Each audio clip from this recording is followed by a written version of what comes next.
Izin memperkenalkan diri, nama saya Zafira Balkis, NPM 250332038. Di sini saya akan menjelaskan materi yaitu rasio likuiditas, solvabilitas, dan profitabilitas. Yang pertama itu rasio likuiditas. Pengertian dari rasio likuiditas adalah rasio keuangan yang digunakan untuk mengukur kemampuan perusahaan dalam memenuhi kewajiban jangka pendek yang segera jatuh tempo menggunakan aset lancar yang dimiliki. Nah, jenis-jenis dari rasio likuiditas itu yang pertama current ratio, yaitu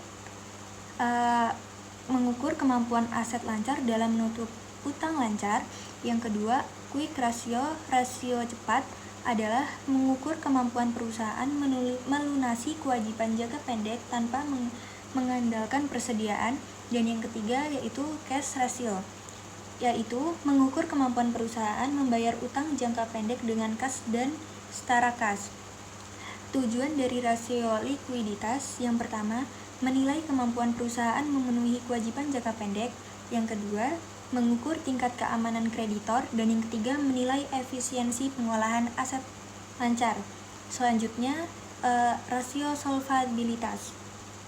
Pengertian dari rasio solvabilitas adalah rasio keuangan yang digunakan untuk mengukur kemampuan perusahaan dalam memenuhi seluruh kewajiban keuangan, baik jangka pendek maupun jangka panjang.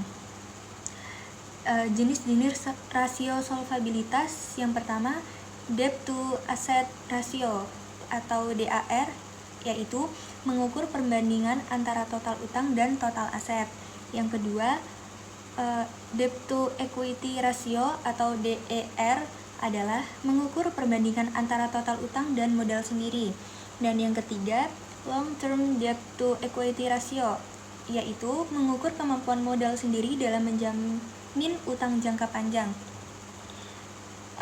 Tujuan dari rasio solvabilitas adalah yang pertama, menilai struktur perusahaan permodalan.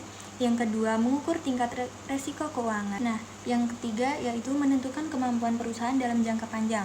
Nah, yang selanjutnya yang itu rasio profitabilitas, yaitu pengertiannya adalah rasio keuangan yang digunakan untuk mengukur kemampuan perusahaan dalam menghasilkan laba dari aktivitas operasional dan menggunakan sumber daya perusahaan.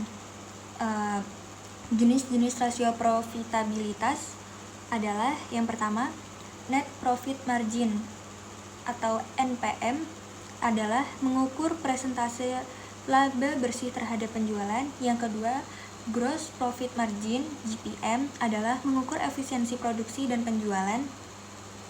Yang ketiga, return on assets ROA adalah mengukur kemampuan aset perusahaan dalam menghasilkan laba. Yang selanjutnya, return on equity atau ROE adalah mengukur tingkat pengembalian atas modal pemilik. Nah, tujuan dari rasio profitabilitas adalah menilai kemampuan perusahaan menghasilkan laba, terus mengukur efektivitas dan efisiensi manajemen, dan yang terakhir menjadi dasar pengambilan keputusan investor dan manajemen. Kesimpulan dari rasio likuiditas dan profitabilitas, solvabilitas merupakan alat penting dalam analisis laporan keuangan. Rasio likuiditas mengukur kemampuan jangka pendek. Rasio solvabilitas menilai struktur pendanaan dan resiko jangka panjang. Dan yang terakhir, rasio profitabilitas menilai kemampuan perusahaan dalam menghasilkan laba. Sekian, terima kasih.